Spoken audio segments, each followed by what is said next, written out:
नमस्कार। आज की कहानी विकारों के 5 गधे। एक महात्मा कहीं जा रहे थे। रास्ते में वो आराम करने के लिए रुके। एक पेड़ के नीचे लेटकर सो गए। नींद आ गई। नींद में उन्होंने एक स्वप्न देखा कि वे रास्ते में जा रहे हैं और उन्हें एक व्यापारी मिला। स्वप्न देख रहे हैं। स्वप्न में महात्मा जी कहीं जा रहे हैं। रास्ते में एक व्यापारी मिल गया है जो 5 गधों पर बड़ी बड़ी गठड़ियाँ लादे हुए जा रहा है। और गठड़ियाँ भी कोई छोटी मोटी नहीं, बहुत भारी भारी गठड़ियाँ, जिसे गधे भी बड़ी मुश्किल से उठा रहे हैं, ढो पा रहे हैं। गधों के लिए भी बड़ा मुश्किल हो रहा है। तब साधु महात्मा ने उस व्यापारी से सवाल किया, पूछा कि भाई, इन गठरियों में तुमने ऐसी कौन सी चीज़ें रखी हैं जिन्हें ये बेचारे गधे जो हैं उठा भी नहीं पा रहे हैं, चल भी नहीं पा रहे हैं ठीक से। तो व्यापारी ने जवाब दिया, इनमें गठरियों में इंसान के इस्तेमाल की चीज़ें भरी है, उन्हें बेचने बाज़ार में जा रहा हूँ। तो साधु महात्मा ने पूछा, अच्छा कौन कौन सी चीज़ें हैं, ज़रा मैं भी तो जान लो। तो व्यापारी ने कहा, ये जो पहला गधा देख रहे हैं आप, इस पर जो गठड़ी लदी है, इसमें अत्याचार की गठड़ी लदी हुई है। साधु महात्मा ने पूछा, भला अत्याचार भी कोई खरीदेगा?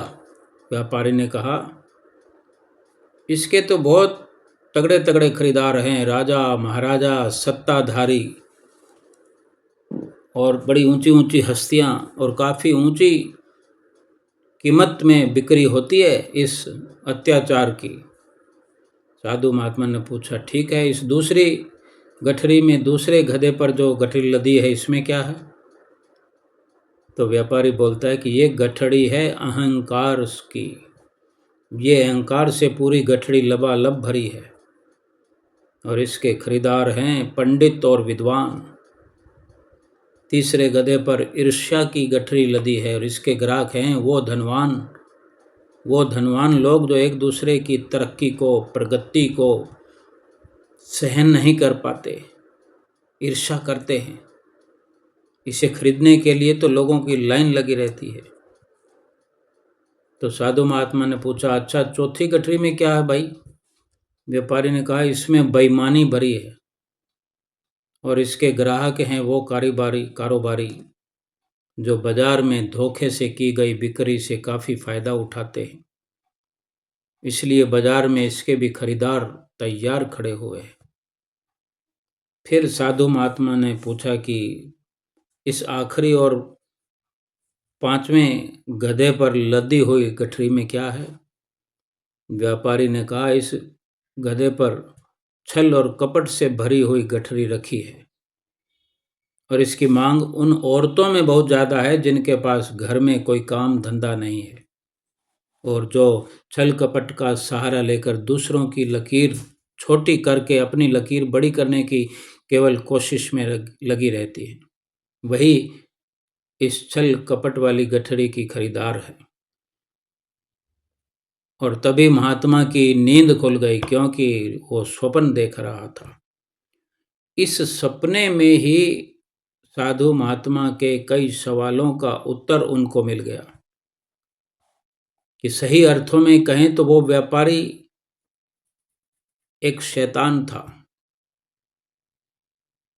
जो संसार में बुराइयां फैला रहा था और उसी के शिकार कमजोर मानसिकता के स्वार्थी लोग ही बनते हैं। शैतान का शिकार बनने से बचने का एक ही उपाय है कि ईश्वर पर सच्ची आस्था रखते हुए अपने मन को ईश्वर का मंदिर बनाने का प्रयत्न किया जाए। ईश्वर को इससे मतलब नहीं कि कौन मंदिर गया या किसने किस वक्त पूजा की, पर उन्हें इससे अवश्य मतलब होगा कि किसने अपने किन अवगुणों का त्याग करके किन गुणों को अपने जीवन में प्रवेश कराया और उसके रचे हुए संसार को कितना सजाया, कितना संवारा, ये अधिक मायने रखने वाली बात है। संसार में आज हम भली भांति समझते हैं, देखते हैं कि यही सब अहंकार और जो है छल कपट, यही सब चल रहा है। ईर्ष्या, एक दूसरे से ईर्ष्या, द्वेष, ये अपना है, ये बेगाना है, ये आगे क्यों बढ़ रहा है, मैं पीछे क्यों रह रहा हूँ।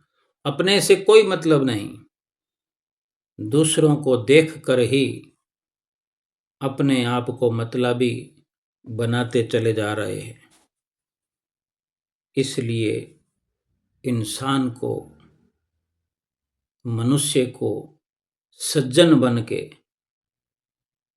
इस जीवन को अच्छे से व्यतीत करने के लिए केवल अपने को श्रेष्ठ बनाने में ही जीवन व्यतीत करना चाहिए और दूसरों के लिए सहानुभूति, दया, उपकार और मधुर व्यवहार से अपने अमूल्य जीवन को, अपने जीवन के अमूल्य पलों को, अपने पूरे वक्त को परोपकार के रास्ते पर चलते हुए खर्च करना चाहिए ताकि ये जीवन सुखमय बने। नमस्कार।